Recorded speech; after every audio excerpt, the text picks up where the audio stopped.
Pete the Cat and the Bedtime Blues, written by Kimberly and James Dean.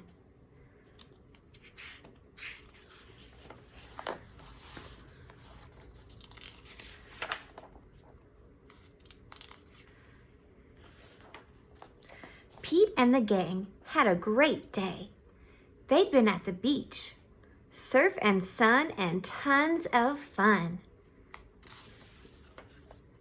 But when the sun went down, they didn't want the fun to end. Pete had an idea. Hey, how about a sleepover? More time for tons of fun. Groovy.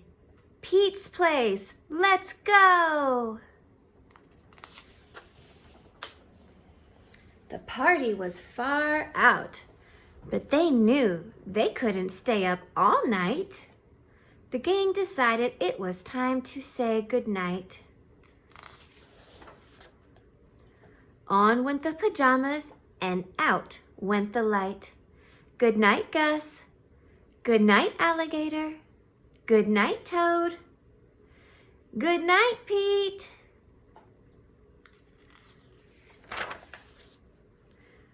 Pete was just about to catch some Z's when... Who did that? Pete asked. It was me, said Grumpy Toad. I don't want to go to bed. I want to clap instead. Pete covered his head.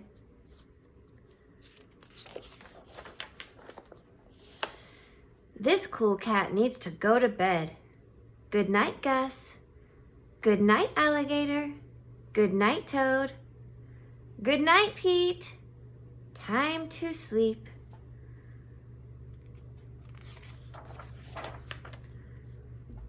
Pete tried again to catch some Z's when... Rat-a-tat-tat. Who did that? Pete asked. It was me, said Gus the platypus. I don't want to go to bed. I want to jam instead. Pete covered his head. This cool cat needs to go to bed. Time to sleep.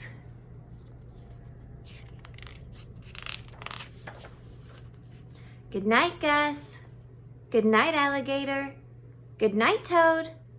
Good night, Pete. Pete closed his eyes to catch some Z's when he heard... Munch, munch, munch. Pete had a hunch it was Alligator. He was always up for eating. What could Pete do? All that clapping, rat-a-tat-tatting, and munching was giving him the bedtime blues. Pete had a groovy idea. He got out his favorite bedtime story and started to read. First to himself and then to the gang.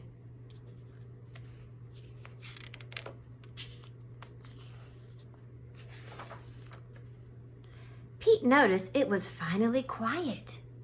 No more clapping, no more rat-a-tat-tatting, and no more munching.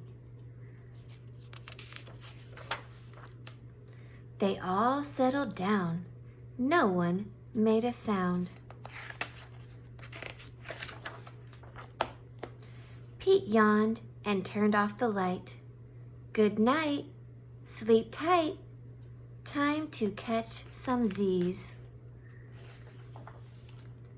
Tomorrow was another day for surfing, sun, and tons of fun. The end. Good night.